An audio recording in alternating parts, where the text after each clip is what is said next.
قومی اسمبلی اجلاس میں پی ٹی آئی اراکین کا احتجاج، نعرے بازی۔ پی ٹی آئی اراکین بانی پی ٹی آئی کی تصویر والے پوسٹر اٹھا کر ایوان میں داخل ہوئے۔ علی زاہد نے پی ٹی آئی اراکین کو ہدایت دیتے ہوئے کہا کہ تصویریں بنانا منع ہے، تصویریں نہ بنائیں۔ پی ٹی آئی اراکین کا پوائنٹ آف آرڈر پر بات کی اجازت کا مطالبہ۔ علی زاہد نے کہا کہ وقفہ سوالات کے بعد آپ کو وقت دیں گے۔ طارق فضل چودھری بولے، وقفہ سوالات تو ہوتا ہی اپوزیشن کا ہے۔ کورم پورا نہ ہونے پر قومی اسمبلی کا اجلاس غیر معینہ مدت کے لیے ملتوی۔ رہنما پیپلز پارٹی شازیہ مری نے میڈیا سے گفتگو کرتے ہوئے کہا کہ پی ٹی آئی نے ایوان میں غیر ذمہ دارانہ طرز عمل اپنا رکھا ہے۔ قومی اسمبلی میں رولز کا غلط استعمال کیا گیا۔ اراکین لابی سے آ رہے تھے کہ قومی اسمبلی اجلاس ملتوی کر دیا گیا۔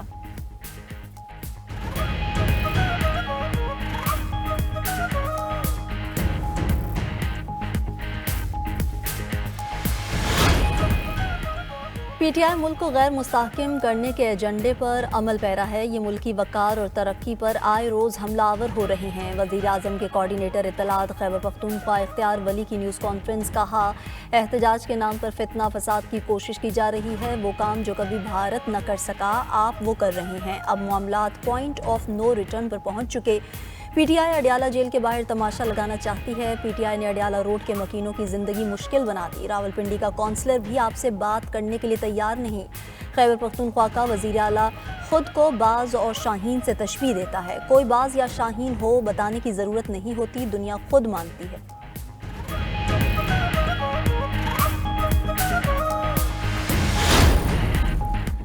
ہم پارلیمنٹ میں ملک اور جمہوریت کو مضبوط کرنے کے لیے آ رہے ہیں۔ سسٹم کا حصہ اس لیے ہیں تاکہ ملک میں جمہوریت برقرار رہے۔ Chairman P T I barrister Gohar کا کہنا ہے کہ کچھ لوگ حالات بہتر ہوتا دیکھنا نہیں چاہتے۔ ہم اس وقت 3 کروڑ عوام کی نمائندگی کر رہے ہیں۔ اتنی بڑی جماعت کو اگر آپ سسٹم سے نکال دیتے ہیں تو پیچھے بچتا کیا ہے؟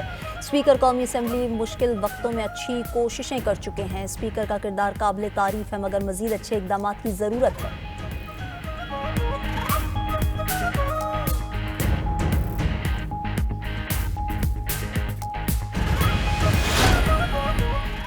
الیکشن کمیشن نے وزیر اعلیٰ بلوچستان کی کوئٹہ میں بلدیاتی الیکشن کے التوا کی درخواست مسترد کر دی ہے۔ کوئٹہ میں بلدیاتی الیکشن شیڈول کے مطابق 28 دسمبر کو ہوں گے۔ الیکشن کمیشن نے تحریری فیصلہ جاری کر دیا۔ بلوچستان حکومت کو کوئٹہ میں بلدیاتی الیکشن کے لیے فول پروف انتظامات کرنے کا حکم۔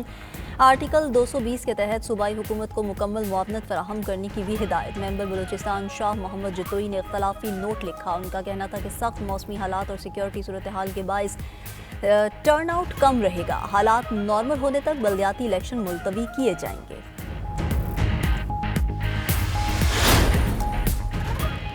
الیکشن کمیشن میں وزیر اعلیٰ خیبر پختونخوا کے خلاف ضابطہ اخلاق کی خلاف ورزی کیس کی سماعت۔ ایڈوکیٹ جنرل خیبر پختونخوا کی الیکشن کمیشن میں سماعت ملتوی کرنے کی درخواست۔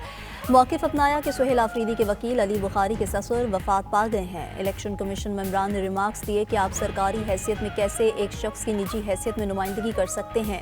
چیف الیکشن کمشنر نے کہا کہ آپ کی تو صوبے میں ضرورت ہے، یہاں کیا کر رہے ہیں؟ ایڈوکیٹ جنرل خیبر پختونخوا نے جواب دیا کہ وہ صرف علی بخاری کی جانب سے التوا کی درخواست دے رہے ہیں۔ الیکشن کمیشن نے سہیل آفریدی کو آج حاضری سے استثنا دے رکھا تھا۔ شہرناز عمر ایوب کے وکیل بھی الیکشن کمیشن میں پیش ہوئے اور تحریری جواب جمع کروا دیا۔ الیکشن کمیشن نے کیس کی سماعت 16 دسمبر تک ملتوی کر دی۔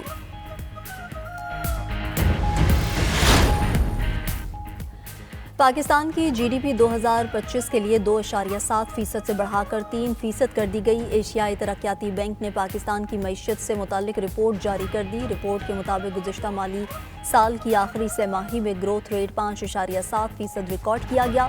بڑی صنعتوں کی پیداوار میں تیزی آئی۔ رواں مالی سال میں بھی مضبوط بہترین متوقع ہے۔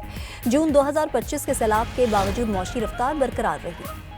وفاقی آئینی عدالت میں نیپرا ٹیرف تعین کیس کی سماعت۔ نیپرا کے ٹیرف تعین کے خلاف اپیلوں پر بجلی پیداوار کمپنیز سے جواب طلب۔ وکیل بجلی پیداوار کمپنیز نے دلائل دیے کہ نیپرا کی جانب سے ٹیرف کا تعین کرتے وقت چیئرمین کا عہدہ خالی تھا۔ جسٹس حسن اظہر رضوی نے ریمارکس دیتے ہوئے کہا کہ اگر چیئرمین نہیں ہوگا تو اتھارٹی کیسے کام کرے گی؟ نیپرا اتھارٹی نے ٹیرف تعین کی سماعت کب مکمل کی؟ چیئرمین نیپرا کی تقرری کب ہوئی؟ نیپرا وکیل نے دستاویزات جمع کرانے کی مہلت مانگ لی۔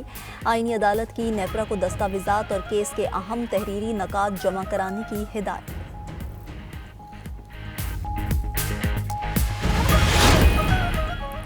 پنجاب میں بھاری جرمانوں اور نئے ٹریفک قوانین کے خلاف احتجاج۔ پاکستان گڈز ٹرانسپورٹ فیڈریشن اور پاکستان منی مزدا گڈز اتحاد کی پہیہ جام ہڑتال جاری۔ سرکل روڈ، بند روڈ اور رنگ روڈ پر تمام گڈز دکانیں اور ملک بھر میں سامان کی ترسیل بند۔ لاہور میں شاہ عالم مارکیٹ، اعظم کلاتھ مارکیٹ، بادامی باغ، اکبری منڈی سامان نہ پہنچ سکا۔ کوئٹہ، فیصل آباد، گوجرانوالہ، سرگودا اور دیگر شہروں میں سامان کی سپلائی معطل۔ منڈیوں میں پھل اور سبزیوں کے نہ پہنچنے سے قیمتوں میں اضافہ ہونے لگا۔ گڈز ٹرانسپورٹ کی بندش سے تاجر برادری سمیت شہریوں کو شدید مشکلات۔ پنجاب میں اسموگ کے ڈیرے، کئی شہر فضائی آلودگی کی لپیٹ میں۔ لاہور آلودہ ترین شہروں میں پہلے نمبر پر، فضائی معیار 375 ریکارڈ۔ گوجرانوالہ، قصور، سنبڑیال اور رحیم یار خان بھی متاثر۔ ملک کے مختلف شہروں میں دھند کا راج رہا۔ موٹر وے M5 ملتان شیر شاہ انٹرچینج سے ظاہر پیر تک اور موٹر وے M1 پشاور سے رشکئی تک بند کرنا پڑی۔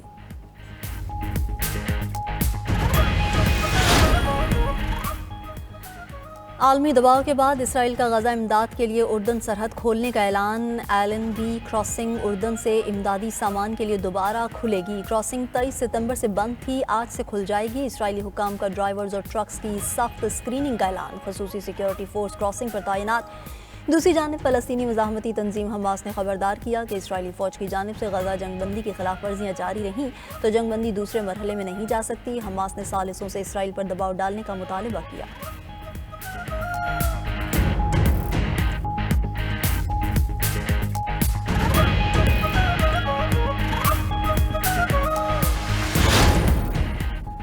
امریکی رکن کانگریس مین شری تھندار کا وزیر دفاع پیٹ ہیگسیتھ کے خلاف مواخذے کی تحریک لانے کا اعلان۔ رکن کانگریس نے الزام عائد کیا کہ پیٹ ہیگسیتھ نے مبینہ طور پر بغیر ثبوت کے خطرناک فوجی حملوں کے احکامات جاری کیے جس سے امریکی فوجیوں کی جانیں خطرے میں پڑ گئیں۔ وزیر دفاع نے خفیہ جنگی منصوبے لیک کر کے قومی سلامتی کو شدید نقصان پہنچایا۔ شری تھندار کا ہیگسیتھ کو تاریخ کا سب سے نااہل سیکرٹری آف ڈیفنس قرار دیتے ہوئے فوری عہدے سے ہٹانے کا مطالبہ۔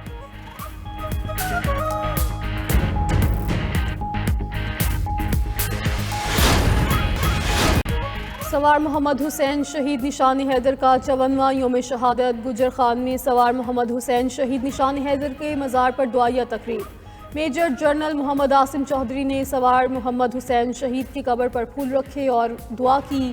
Chief of defence forces field marshal Syed Asim Munir کا شہید کو خراج عقیدت۔ نیول چیف اور ایئر چیف نے بھی شہید سوار محمد حسین کو خراج عقیدت پیش کیا۔ ISPR کے مطابق مسلح افواج 1971 کی جنگ کے دوران شکر گڑھ سیکٹر میں سوار محمد حسین شہید کی غیر معمولی بہادری کو خراج عقیدت پیش کرتی ہیں۔ صدر، وزیر اعظم اور وزیر داخلہ کا سوار محمد حسین شہید کو خراج تحسین۔ شہباز شریف نے اپنے پیغام میں کہا، سوار محمد حسین شہید جسے دھرتی کے بیٹوں سے ہی پاکستان کا دفاع ناقابل تسخیر ہے۔